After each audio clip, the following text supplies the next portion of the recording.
Hello বন্ধুরা, আমার চ্যানেলে সবাইকে ভালোবাসা। আমি এই যে আজকে ডিম পনির করে দেখাবো কেমনভাবে ডিম পনির করছি। এর জন্য আমি দুটো ডিম নিয়েছি। দুটো ডিম আমি এই টিফিনের মধ্যে দিয়ে দেবো, আর চিলি ফ্লেক্স আর নুন দিয়ে। এবার আমি নুন আর এতে চিলি ফ্লেক্স দিয়ে একটু নেড়ে নেব।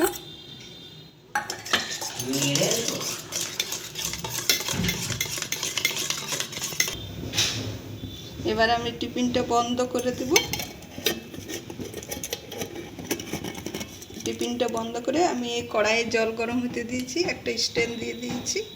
এবারে এইটার উপরে আমি দিয়ে দেবো। এটা 10 মিনিট একটু ফুটবে, 10 মিনিট ভাপে, তারপরে দেখাচ্ছি কেমন করে হচ্ছে। এই যে আমার ডিমটা হয়ে গেছে পনির। এবার আমি কেটে নেব। এটা পিস পিস করব।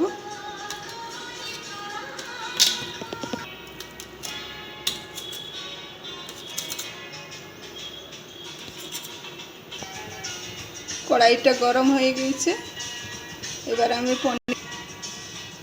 তেলটা গরম হয়ে গেছে। এবার আমি পনিরগুলো দিয়ে দেবো। এই যে ভাজা হয়ে গেছে। এবার আমি তুলে দেবো। কড়াইটা গরম হয়ে গেছে। এবার গরম হয়ে গেছে, তেল দিয়েছি, তেলটা আমার গরম হয়ে গেছে। এবারে পেঁয়াজগুলো দিয়ে দেবো। পেঁয়াজটা ভাজা হয়ে গেছে। এবার আমি টমাটোর কুচি দিয়ে দেবো, একটু আদা রসুনের পেস্ট দিয়ে দেবো।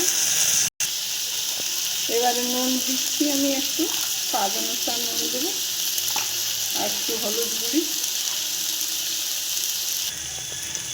এই যে একটু ধনে জিরের গুঁড়ি নিয়েছি, আর একটু কালারের জন্য কাশ্মীরি লঙ্কার গুঁড়ো।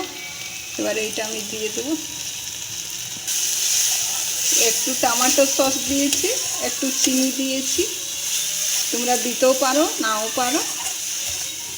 এবার আমি একটু জল দিয়ে দেবো।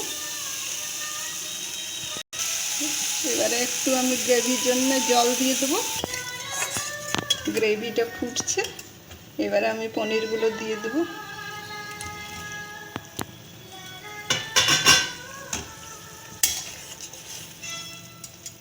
এবার একটু আমি ঢাকা দিয়ে দেবো। ওই 2-3 মিনিটের মতো ঢাকা দিয়ে দেবো। এবার আমি ঢাকাটা খুলবো। এই যে আমার রান্না হয়ে গেছে ডিম পনিরের তরকারি। তোমরা বানাও, খাও, আমাকে কমেন্ট করে জানাবে কেমন লাগলো। আমার চ্যানেলটাকে লাইক করবে, শেয়ার করবে, আর সাবস্ক্রাইব করে আমার পাশে থাকবে।